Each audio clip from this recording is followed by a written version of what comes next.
en esta tarde, Señor, en la cual cada uno de los que estamos aquí presentes hemos venido, Señor, con ese amor, con esa pasión, Señor, de estarnos instruyendo cada día en tu palabra, Señor, en la historia de tu iglesia, en este seminario, Padre, que es edificante para todos los que venimos, Señor, cada miércoles, y también para los que nos escuchan por medio del internet, mi Dios.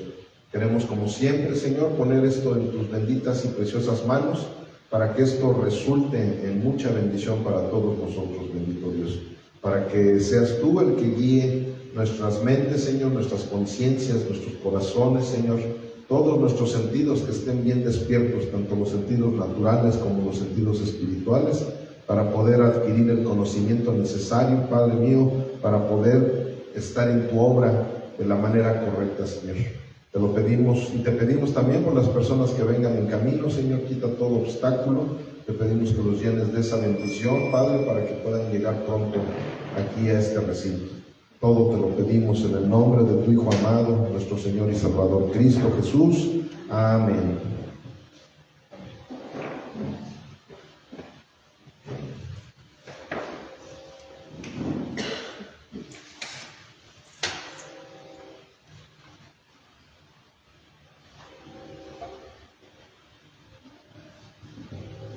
Bueno, voy avanzándole esto. Hoy vamos a ver el capítulo 13. Ya es el penúltimo de los capítulos. Buenas noches. Buenas noches. Ya es el penúltimo de los capítulos que vamos a ver de la historia de la iglesia antigua.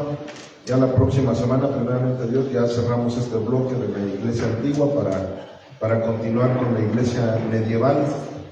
Y tiene por título Surgimiento de la Iglesia Católica Romana, la Iglesia Ortodoxa Oriental, la Iglesia Copta y sus jerarquías.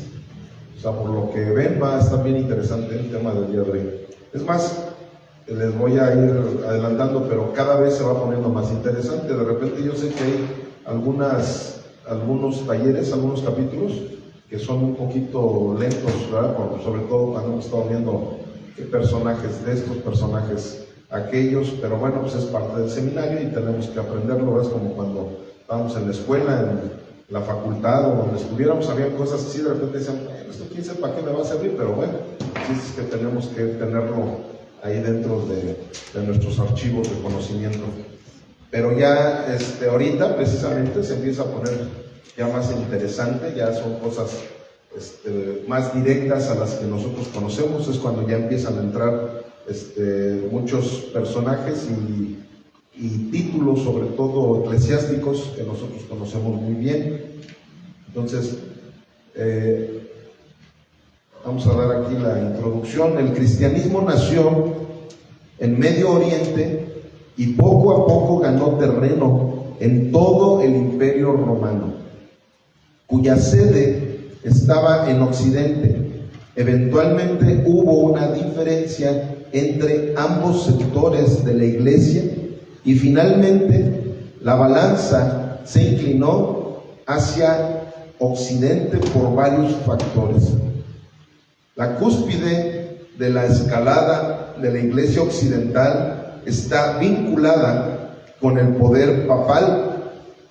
En este capítulo comprenderemos de dónde surgen la Iglesia Católica Romana y la Iglesia Ortodoxa Oriental, así como sus jerarquías. ¿Ok?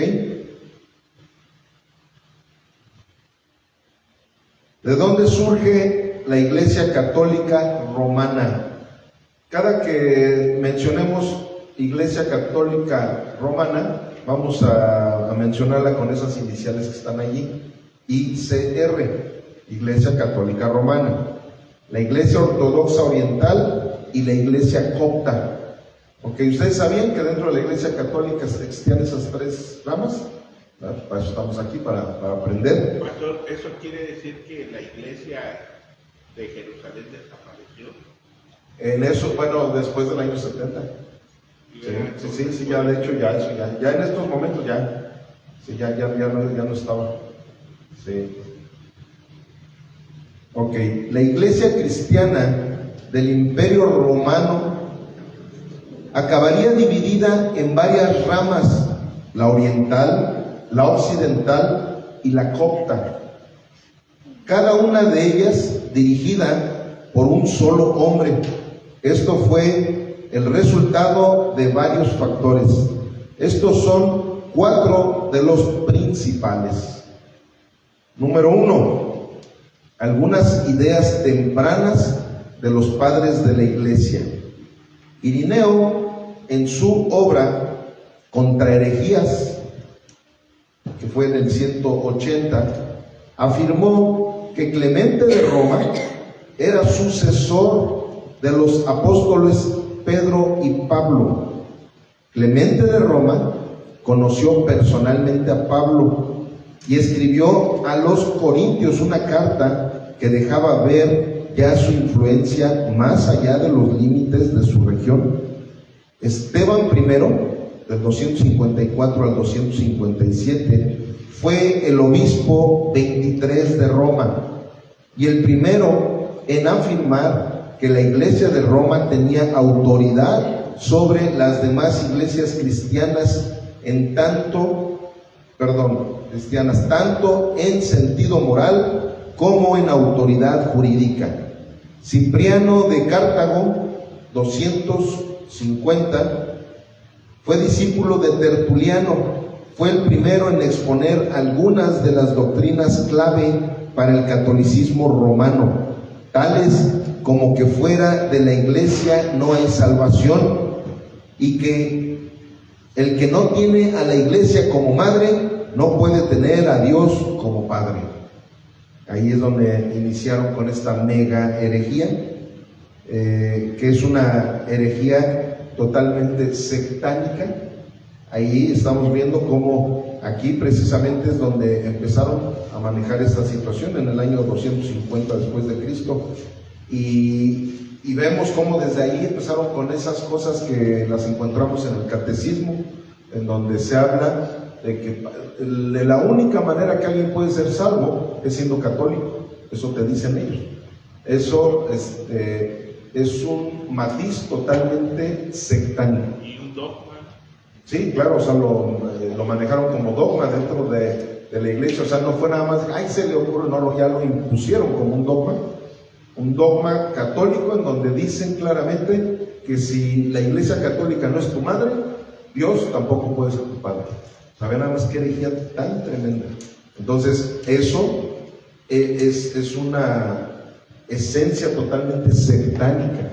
O sea, los sectarios, cuando tú ves a una persona que llega y te dice, oye, mira, ven a mi congregación, aquí en mi congregación es el único lugar en donde vas a poder ser salvo.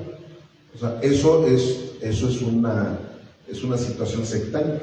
Pues cuando alguien te dice eso, tú le dices, oye, o sea, eres una secta, porque nada más las sectas son las que dicen eso, porque la Biblia no dice eso. La Biblia dice que de tal manera amó Dios al mundo que envió a su Hijo unigénito para que todo aquel que en Él cree no se pierda, mas tenga vida eterna. Entonces, ¿qué sucede? Que si tú me estás diciendo que solamente en tu congregación es donde alguien puede ser salvo, estás haciendo a un lado completamente lo que dice el texto sagrado. ¿Por qué? Porque ellos se manejan como sectas. ¿Me explico? Entonces, claro, tú sí puedes llegar a decirle, mira, si tú estás en una secta y no vienes a una verdadera congregación donde se predique la palabra de Dios, donde tú puedas arrepentirte, donde tú puedas tener la fe en Cristo Jesús, que es el único que te puede llevar al cielo, no vas a poder ser salvo. Eso es bien diferente, ¿me explico? Pero ya cuando se atreven a decir, tú ya no es porque perteneciste, ya porque tú eres parte de eso, ya eres salvo. O sea, y todas esas mentiras fueron las que empezaron a hacer que la gente ignorante dijera, ay no, yo quiero que la iglesia católica sea mi madre para que Dios pueda ser mi padre. Entonces así es como precisamente, y fíjense que ahorita acaba de morir el Papa y precisamente ahorita vamos a empezar a hablar ya de los papas, ahorita vamos a empezar a hablar sobre esa parte. Por eso les digo que va a estar muy interesante todo esto. Ok, número 2. El traslado de la capital del Imperio de Roma a Bizancio La división política del imperio en las regiones de Oriente y Occidente sentó la base para la polarización de la iglesia en ambas regiones.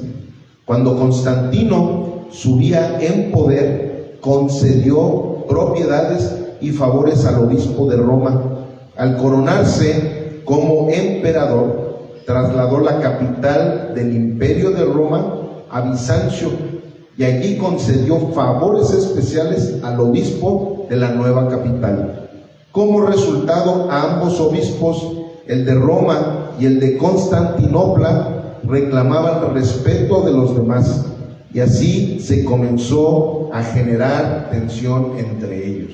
O sea, ya desde ahí empezaron con sus jerarquías dentro de su religión. Empezaron con el poderío de las jerarquías, a andarse peleando entre ellos. Había lana de por medio. Claro, ya desde ahí empezaba a surgir la situación de lana y sobre todo el poder, porque y ahorita vamos a ver, no les quiero adelantar, pero ahorita vamos a ver el poder tan tremendísimo que el clero empezó a adquirir. O sea, una cosa pero exorbitante. Número 3, razones administrativas. Al crecer el número de las iglesias cristianas a lo largo del imperio, surgió la necesidad de una organización más compleja y de líneas de autoridad más definidas. Entonces ya de ahí empezaron a ver, bueno, ahorita no les voy a adelantar, ¿verdad? Vamos al número 4.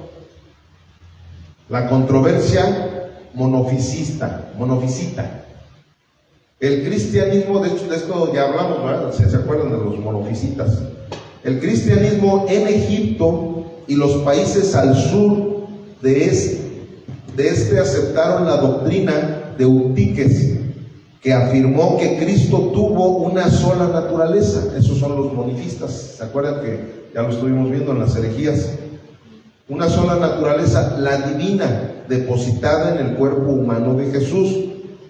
Cuando esto fue condenado en el concilio de Calcedonia, la iglesia de Egipto y sus alrededores se separó de la iglesia oriental y occidental, dando origen a lo que se llamó la iglesia copta. O sea, aquí es donde vamos a ver la primera separación que hubo dentro de la iglesia católica. Iglesia copta es como si dijeras iglesia egipcia, nada más que se le llamó de esa manera, pero precisamente fue en Egipto en donde hicieron esa primera división. Hasta la fecha se sigue conociendo como la iglesia copta, es la iglesia de Egipto. Esa iglesia usa el canon completo de la Septuaginta para el Antiguo Testamento, con todas sus adiciones apócrifas. Celebra el nacimiento de Cristo el 7 de enero. Usa su propio calendario que inicia el 29 de agosto y solo tiene 3 estaciones al año. Tiene su propio líder y sus propias tradiciones. Esa iglesia sigue funcionando hasta el día de hoy en los países de Egipto, Etiopía, Eritrea y Sudán, contando con más de 65 millones de seguidores, y en su catedral de Aksum, Etiopía, afirman custodiar el arca del pacto original construida por Moisés y la tumba de Baltasar, quien según una tradición temprana fue uno de los reyes que visitaron al Señor Jesús siendo niño. O sea, fíjense, ellos según dicen algo que la historia universal no lo afirma, O sea, esa arca del pacto, esa está perdida. Si no, no hubiera nacido Indiana Jones. Esa arca del pacto está perdida. O sea, científicamente hablando, o sea, la ciencia no sabe en dónde se encuentra, pero ellos afirman que ellos la tienen. Ellos según dicen que ellos la tienen.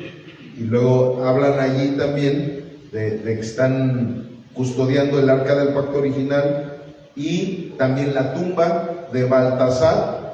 ¿Se acuerdan de Melchor, Gaspar, Baltasar? O sea, ahí fue donde le empezaron a poner nombres según a los 3 reyes, pero ya hemos visto que eso es también apócrifo.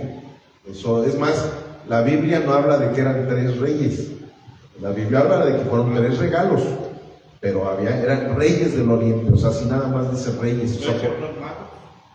sí, o magos del oriente. O sea, es más, en algún evangelio se le llama a los reyes, en algún evangelio se le llama a los magos, pero no se dice cuántos eran. Exacto, vinieron los magos del oriente y trajeron 3 regalos. Entonces ya estos religiosos, sí, eran 3, porque como eran 3 regalos, entonces vamos a ponerles el nombre: Melchor, Gaspar y Baltasar. Y ellos dicen que Baltasar lo tienen ahí también como un dios. O sea, es una idolatría que esta iglesia, la iglesia copta, lo manejan resguardando ahí según esa tumba de Baltasar. Dice, quien según una tradición temprana fue uno de los reyes que visitaron al Señor Jesús siendo niño.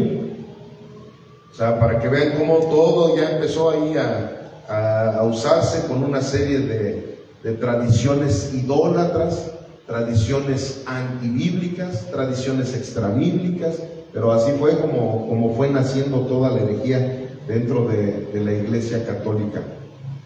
Ok, ¿cómo surgió la jerarquía dentro de la Iglesia cristiana?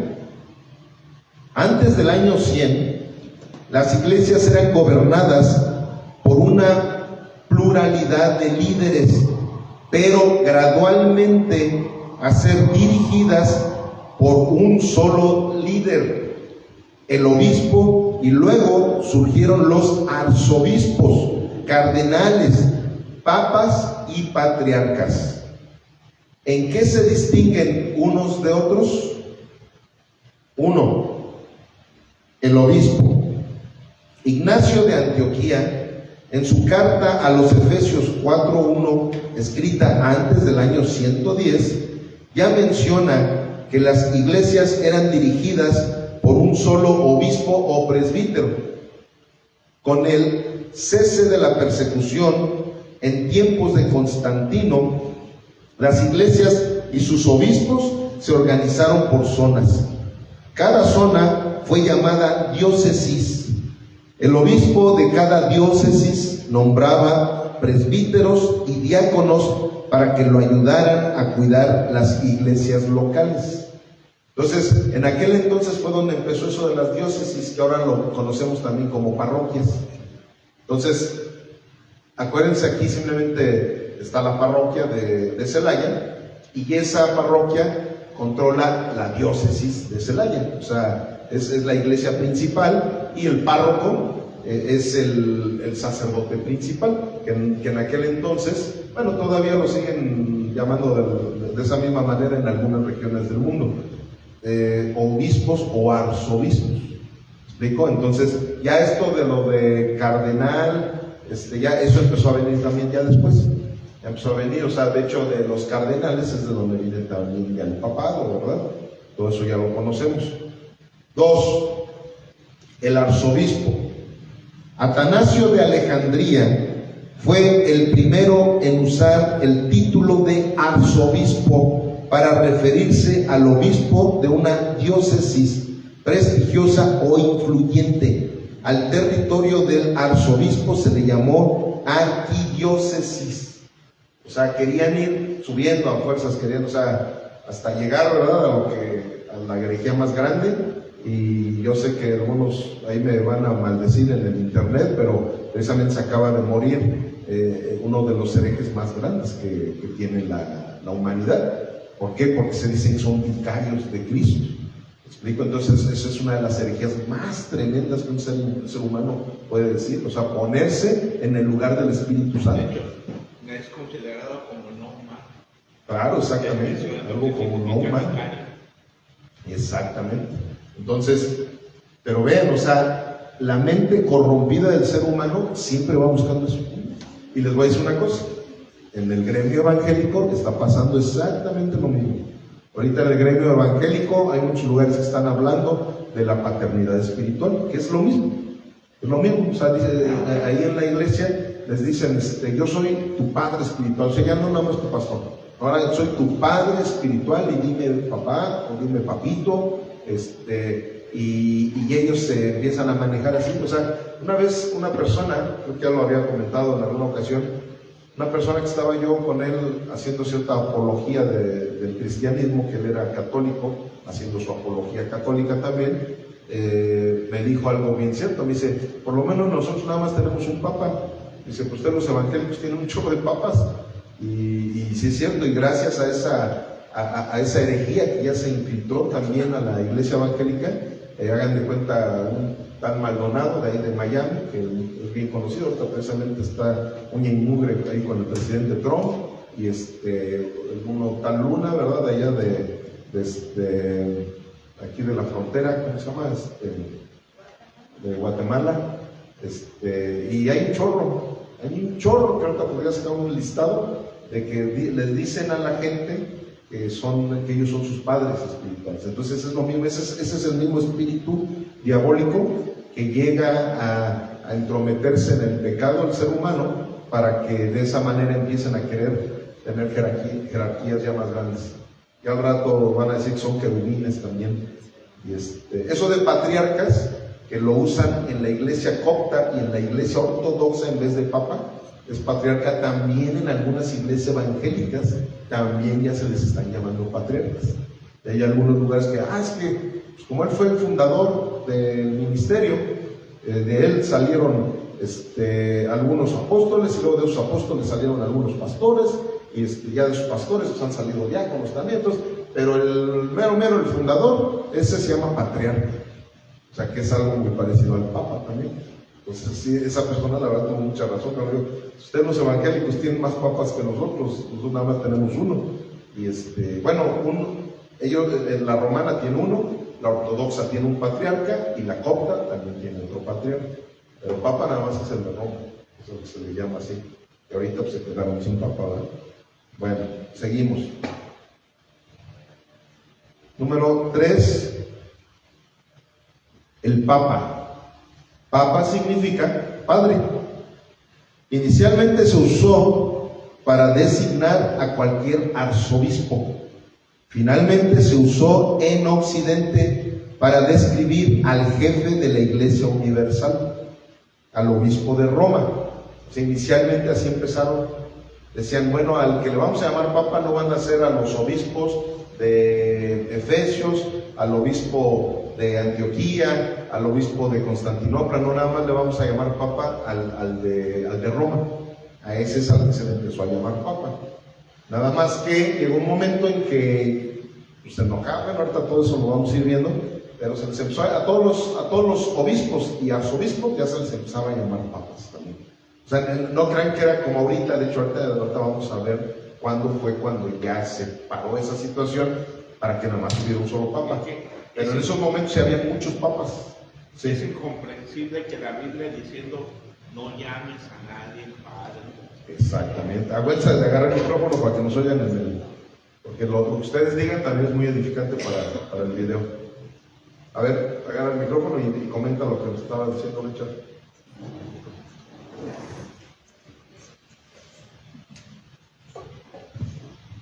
Mencionaba que lo que es inconcebible es que diciendo la palabra de Dios, las Escrituras, por medio de Jesús, no llames a nadie Padre nuestro.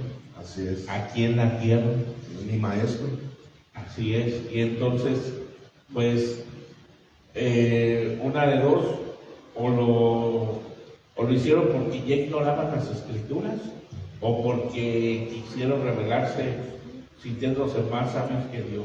Sí, es que como estaban combinando todas las creencias cristianas con las creencias romanas griegas, por eso empezaron a caer en tanta herejía. Porque ellos nada más, lo único que estaban haciendo era tratar de cristianizar todas ya sus doctrinas heréticas que traían de los griegos, porque todas sus doctrinas de los romanos eran griegas. Entonces estaban haciendo eso, estaban haciendo una combinación, estaban haciendo una mezcla de lo que era el cristianismo con todas sus herejías. Y luego hay veces que hay gente que me ha preguntado, bueno, pues entonces ¿por qué a mi papá, al que es el esposo de mi mamá, por qué a él sí le digo papá, y por qué a mis maestros en la escuela sí les digo maestros? Aquí cuando nuestro Jesús está hablando de eso, está hablando de un término totalmente espiritual. O sea, le está hablando a nadie, le llamas padre, O sea, está hablando un padre espiritual. Precisamente ahí es donde vemos esa situación de que ahora los que le dicen que yo soy su padre espiritual están cayendo en una herejía tremenda, porque en ese aspecto es en el que se está refiriendo Jesús, cuando les está diciendo a nadie le llames padre, porque solamente hay un padre que está en los cielos. Se está refiriendo, Dios que es espíritu, ¿verdad? Se está refiriendo a ese padre espiritual. Pero lógicamente que claro que le puedes llamar papá o padre a tu padre biológico. Eso es bien diferente a que se les diga espiritualmente. ¿Explico? Como lo he dicho 20,000 veces también, Pablo le llamaba hijos a sus discípulos, pero en la fe. Así como yo a la mayoría de ustedes les digo hijos. Y si alguien me pregunta por qué les digo, pues son mis hijos en la fe. Eso es muy diferente a decir hijo espiritual. O sea, hijo en la fe. O sea, la fe, claro que de la manera en la cual tú estás enseñando a una persona, dice la Biblia que la fe viene por el oír y el oír por la palabra de Dios. Entonces, como yo les estoy predicando la palabra de Dios, en ese momento nacen hijos en la fe. ¿Me explico? Eso es bien diferente a decir que nació un hijo espiritual. Yo no soy el Espíritu Santo para poder parir hijos espirituales, pero sí puedo yo parir hijos en la fe. ¿Por qué? Porque esa fe que Dios depositó en mí es la que les estoy enseñando, para que por el oír la palabra de Dios venga esa fe en ustedes. Eso es bien diferente a decir padre espiritual. O sea, el simple hecho de cambiarle la palabra por espiritual, ahí ya estás cayendo en herejía. Entonces es una herejía tremenda el que le empezaron a llamar padres. Bueno, es más simple, simplemente a él le dicen papa, pero ¿cómo les dicen a los curitas? Padres también. ¿Se dan cuenta? O sea, todos ahí, o sea, tienen un chorrísimo de padres espirituales, y ahora sí que es herejía sobre herejía. Número 4. El patriarca. Término sinónimo de papa, jefe universal de la iglesia, aplicado desde el siglo V al obispo de Constantinopla como cabeza de la iglesia oriental, ya al obispo de Alejandría como jefe de la iglesia copta. Ya vieron, o sea, ellos en vez de decirles papa, les decían patriarca, pero era lo mismo, era exactamente lo mismo.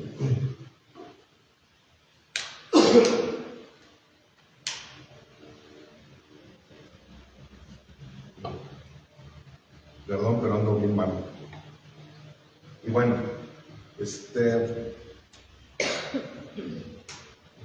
entonces aquí vemos que se referían ellos a que era el jefe, ¿no? El jefe de todos.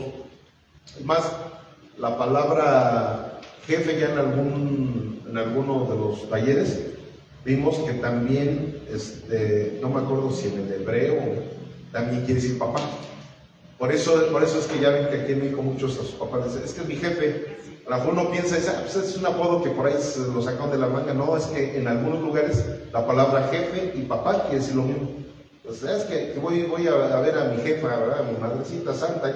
Bueno, pues es porque de ahí viene esa palabra también. 5. El cardenal. A principios del siglo VI. O sea, vean cómo todo esto se fue dando poco a poco, todos esos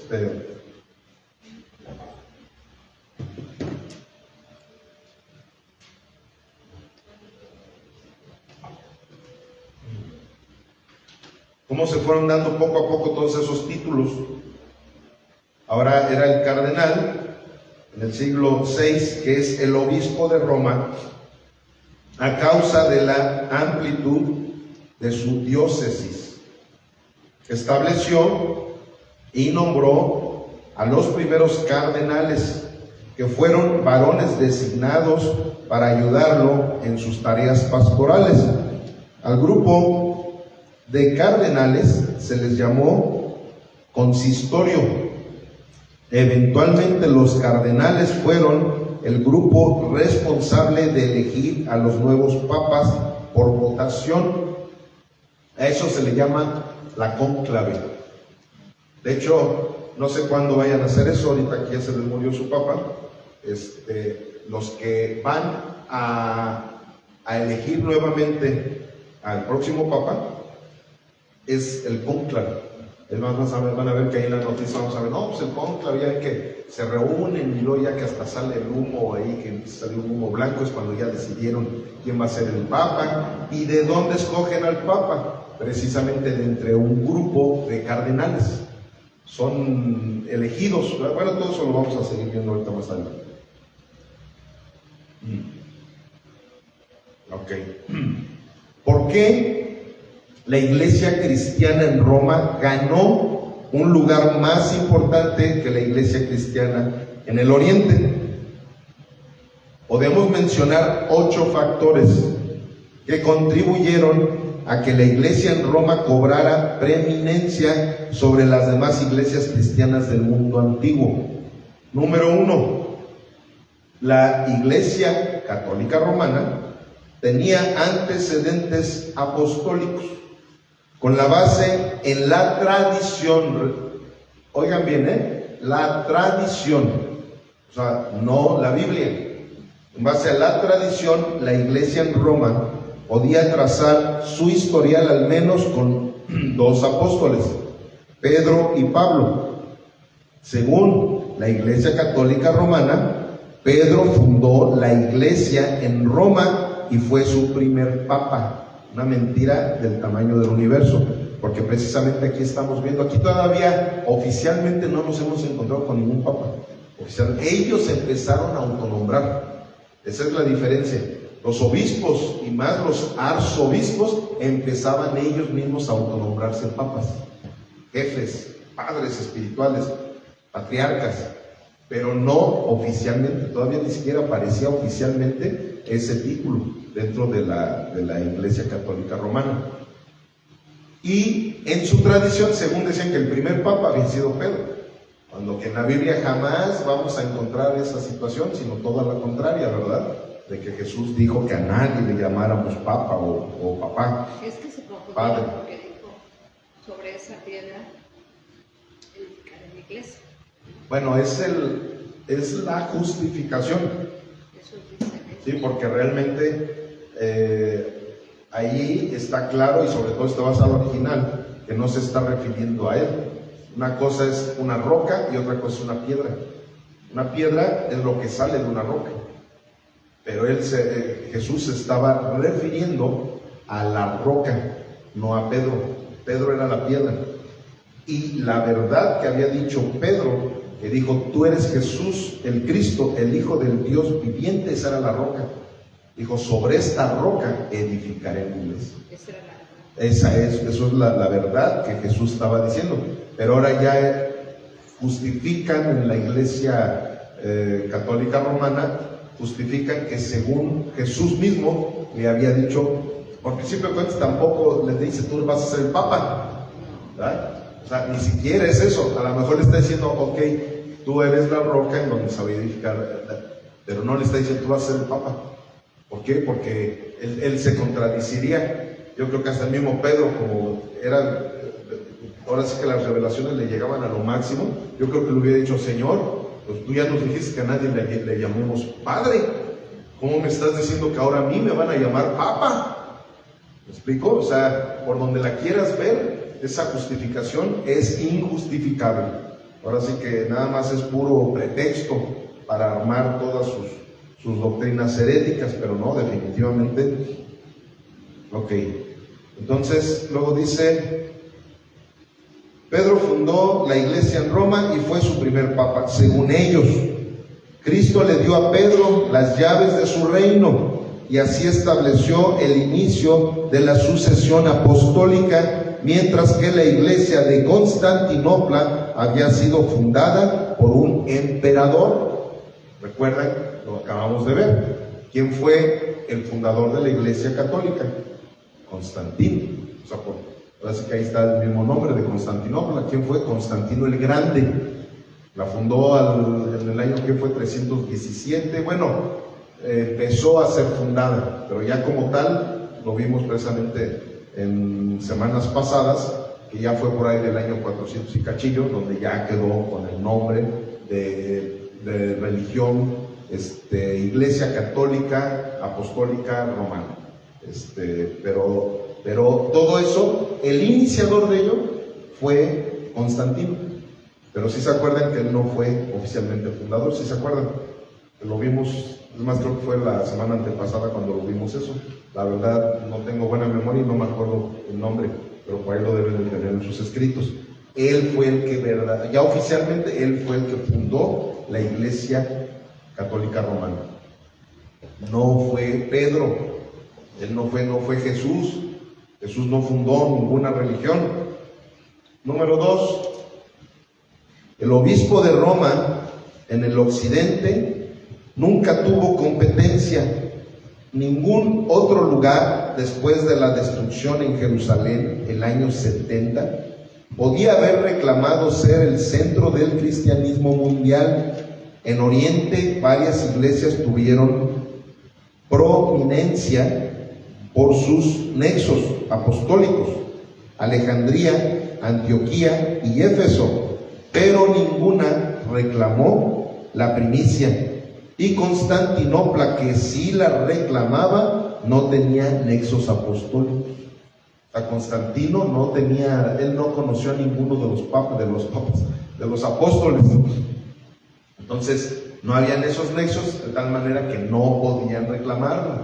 O sea, no podían reclamar que ellos fueron, ahorita que me hiciste la pregunta de que ya no existía la iglesia de Jerusalén, ellos querían reclamarla, como diciendo, no, nosotros esa iglesia de Jerusalén, nosotros la fundamos. Eso es mentira. ¿Cómo van a ser ustedes los que la fundaron si ni siquiera conocieron a ninguno de los apóstoles, ni siquiera a los padres de la fe, que eran los discípulos de los apóstoles? Ellos me mintieron hasta la fecha y siguen mintiendo. ¿Por qué? Porque esa es la base precisamente de la Iglesia Católica Romana. Ok. 3. El obispo de Roma llegó eventualmente a tener más poder que el emperador. Fíjense lo que ahorita estábamos comentando. Llegó a tener más poder que incluso el emperador. Gradualmente el obispo de Roma llegó a tener más poder que el mismo emperador. Llegó a ser uno de los hombres más respetados y de mayor influencia en el occidente del imperio. En cambio, muchos de los obispos de Oriente llegaron a ser títeres del emperador. O sea, ya cuando eran arzobispos, que ya se empezaban a autonombrar papas, ellos estaban por arriba de los mismos emperadores. Además, hasta en la iglesia medieval también vemos que estaban por encima de los reyes, pues ellos eran los que ungían a los reyes. ¿Me explico? Entonces, pero ya un obispo, o sea, nada más por tener un poquito menos de categoría, como el emperador estaba arriba del obispo, pues los traían como títeres. O sea, los obispos, en vez de ser títeres de los papas, eran títeres pero de los emperadores. ¿Por qué? Porque pues, siempre les ha gustado esa situación política, ¿verdad? Entonces ganaban muchos favores políticos por ser títeres, como en la actualidad. La actualidad aquí nos encontramos, en México sobre todo, que muchos líderes eclesiásticos son títeres de los presidentes, de los diputados, de los senadores. ¿Por qué? Porque se ganan muchos favores políticos con ellos. Entonces eso es precisamente lo que se estaba manejando en esos momentos. Número 4, la ICR, la Iglesia Católica Romana, fue más ortodoxa en cuestiones de doctrina que la Iglesia en Oriente.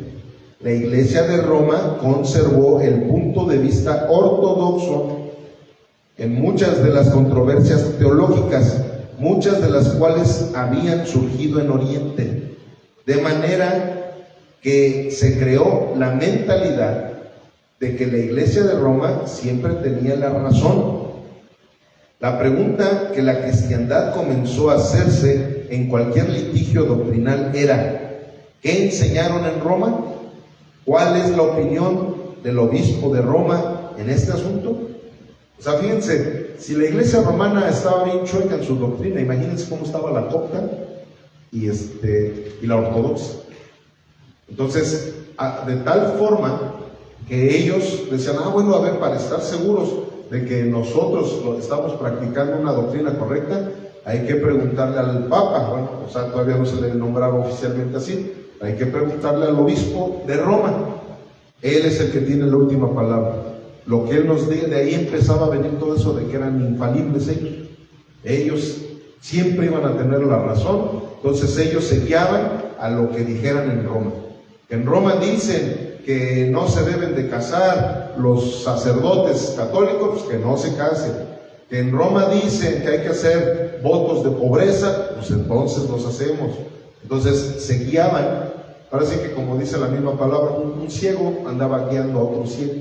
Por eso se ha hecho todo lo que se ha hecho ahí. Y les voy a decir una cosa, hay un chorro de católicos ortodoxos y coptos. Ya ahorita incluso vimos un número de los coptos que son mucho menos que los ortodoxos.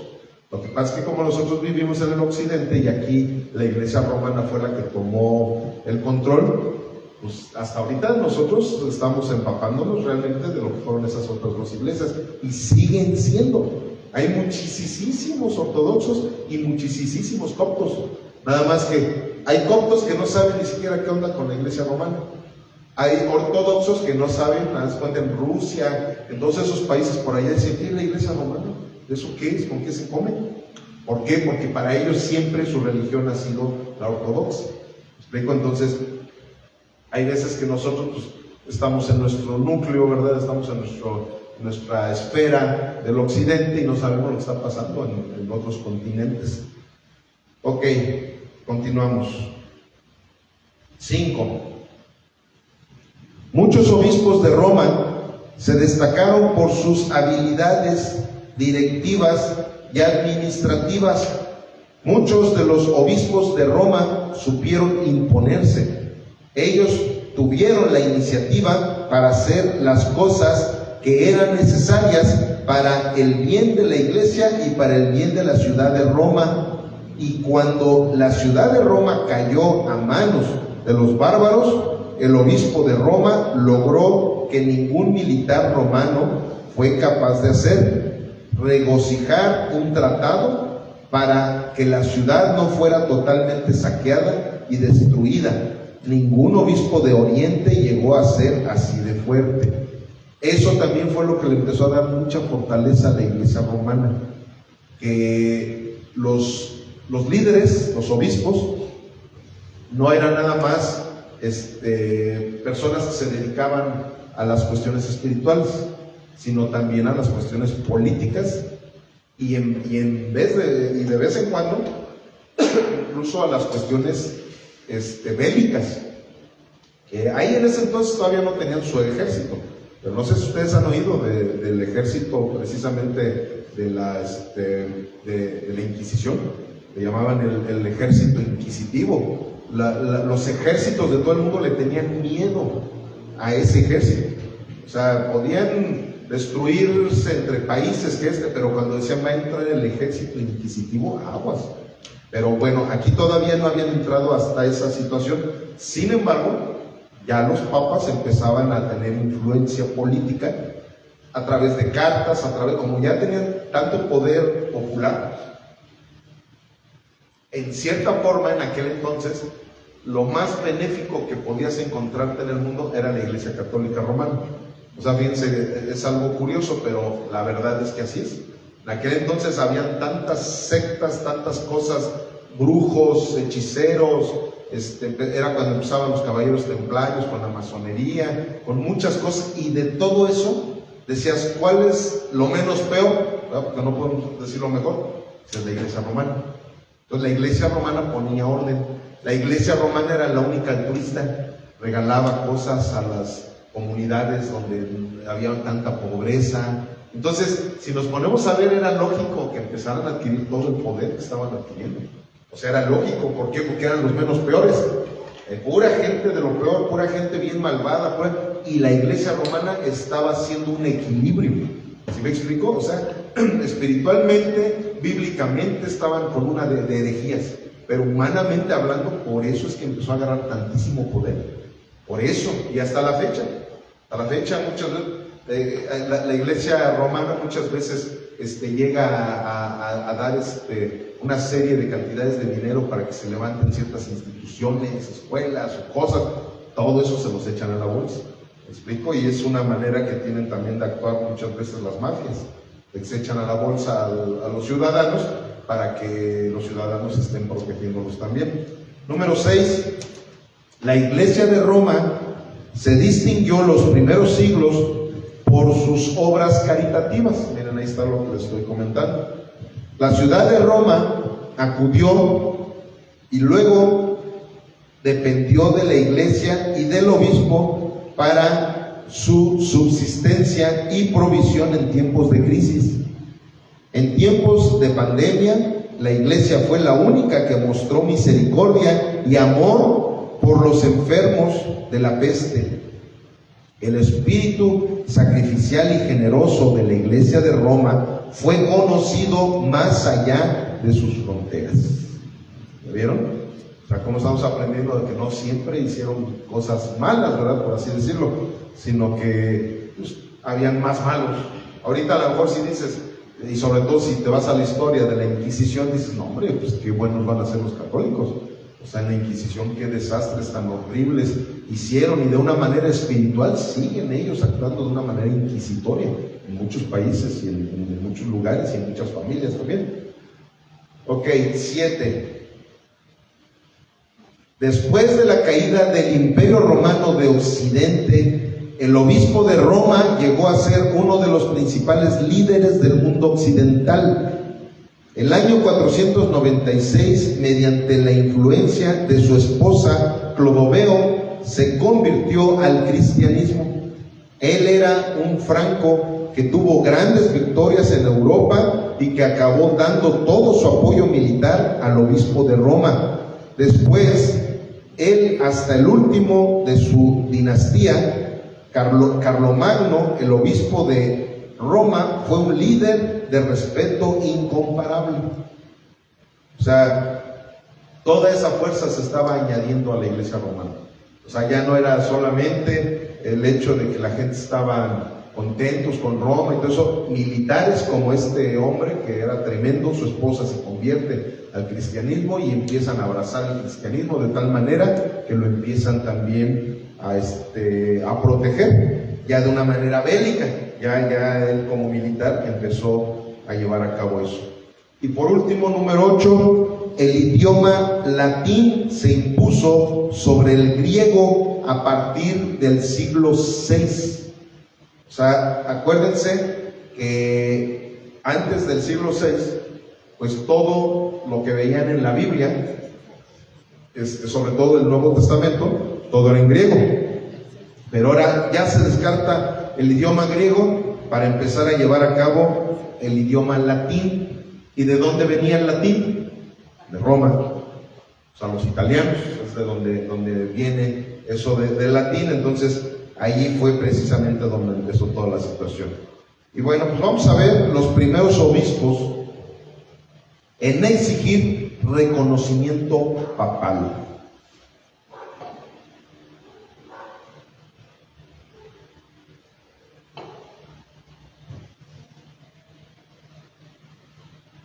Número 1, Dámaso, que fue obispo del 366 al 384.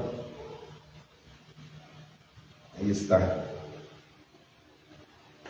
Afirmó que el obispo de Roma era superior. Encargó a Jerónimo la traducción a la Vulgata latina. ¿Sí se acuerdan? Ya vimos eso de la Vulgata. Es precisamente el original de la Biblia que se sacó de la Septuaginta, y él fue precisamente, Dámaso fue el que le pidió a San Jerónimo, que San Jerónimo ese sí fue, mis respetos, él fue un muy buen siervo de Dios, al igual que San Agustín de Hipona, y a él fue a quien se le encargó. Se le encargó a Jerónimo que él fuera el que tradujera la Biblia ya del griego y todo eso, que lo tradujera al latín, y es lo que se le llama la Vulgata. Esa Biblia la encuentras ahí en el Vaticano, es una reliquia, y se supone que pues, ese es el original de la Biblia. Pero aquí como dice, los primeros obispos en exigir reconocimiento papal, no quiere decir que oficialmente ya fueran papas. Ahorita vamos a ver quién fue el primer papa oficialmente, y eso lo vas a encontrar en cualquier libro de historia universal. Si tú le preguntas a un libro de tradiciones religiosas católicas quién fue el primer papa, te van a decir que fue Pedro.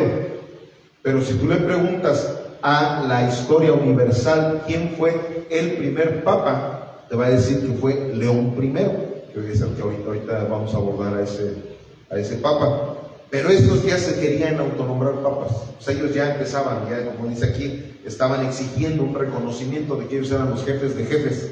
¿Me explico? Este fue el primero que empezó a exigir ese reconocimiento. El número 2 fue Ciricio, del 384 al 399. Tuvo influencia sobre las iglesias de España.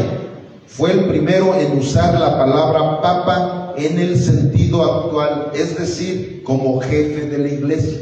O sea, de plano ya se autonombró y de tal manera, así como tipo Trump, ¿no? Que él ya le cambió el nombre al Golfo de México por el Golfo de América. Sin embargo, eso nada más lo vas a encontrar en Estados Unidos, ¿verdad? Para los que también no saben esa información, muchos piensan que se salió con la suya, no. O sea tú todavía te vas a Google Maps, aquí de México, tú le preguntas al presidente de Alemania, ¿cómo se llama? Es el Golfo de México. Pero para los gringos ya es el Golfo de América. Así él ya dentro de su núcleo, él ya se hacía llamar papa.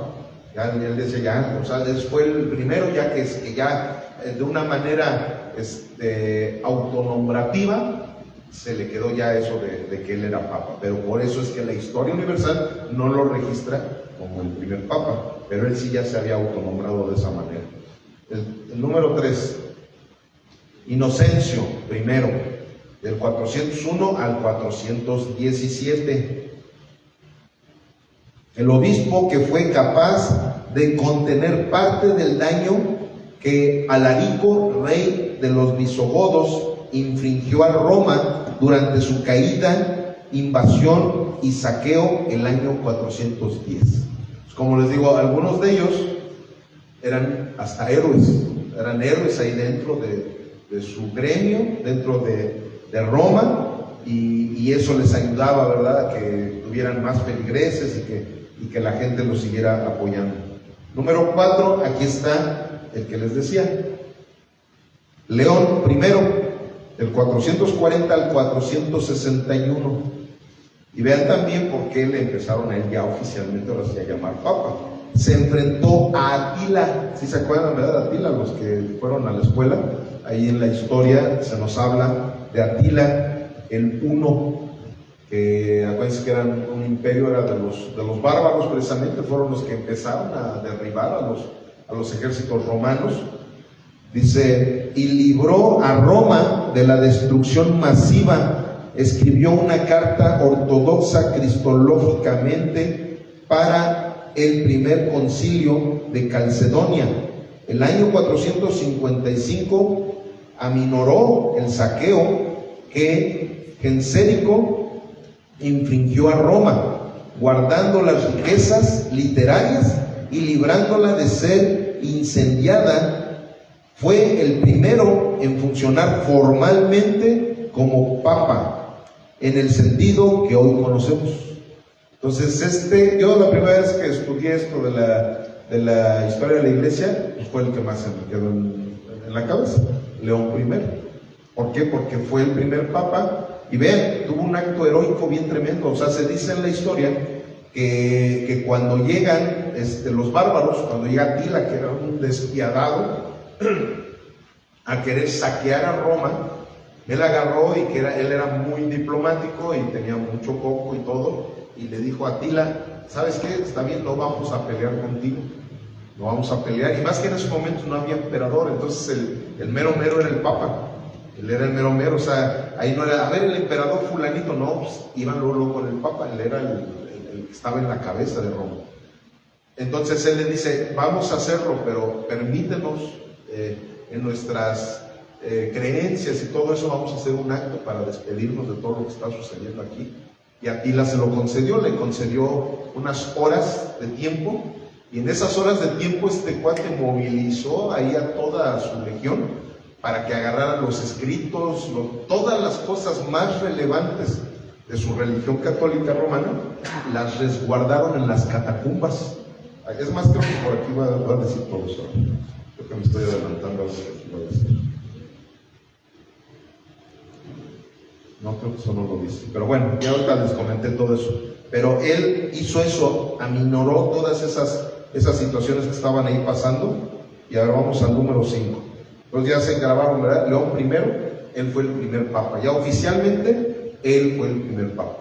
Si tú ya científicamente tú preguntas quién fue el primer papa, va a aparecer que fue León I. Y vean en qué año fue, en el 440. O sea, no fue desde el principio de la iglesia hasta el año 440 y 460 fue cuando a él ya se le empezó a llamar oficialmente papa. Luego está, número 5, Gelasio, del 492 al 496, postuló que el poder eclesiástico del obispo es superior que el poder político del emperador. O sea, él postuló esa situación de tal manera que así se empezó a llevar a cabo. Un papa tenía mayor peso que el mismo emperador. ¿Okay? Vamos al número 6, que es Gregorio I. Ese es Gregorio I, del 590 al 604. De él estudiaremos con detalle más adelante, en los próximos capítulos, porque es que él ya entra dentro de la era medieval.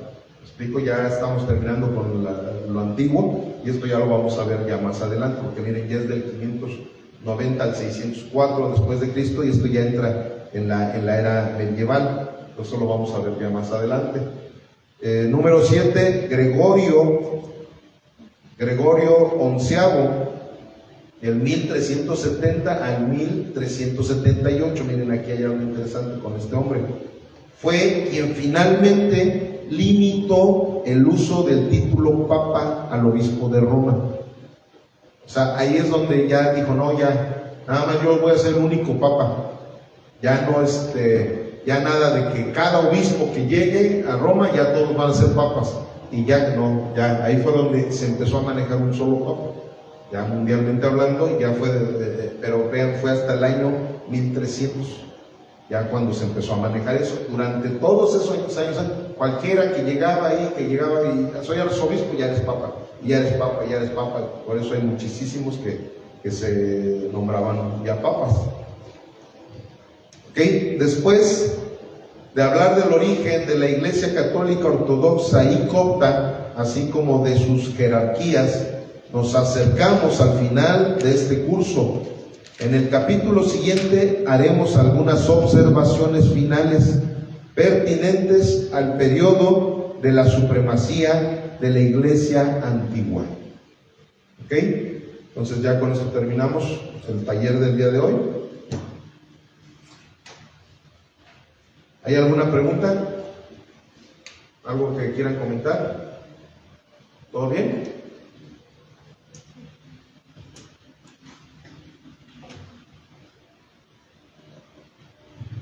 Se nota que venimos de unas buenas vacaciones, ¿verdad? Porque todos están así como... Bueno, vamos a cortar el video para...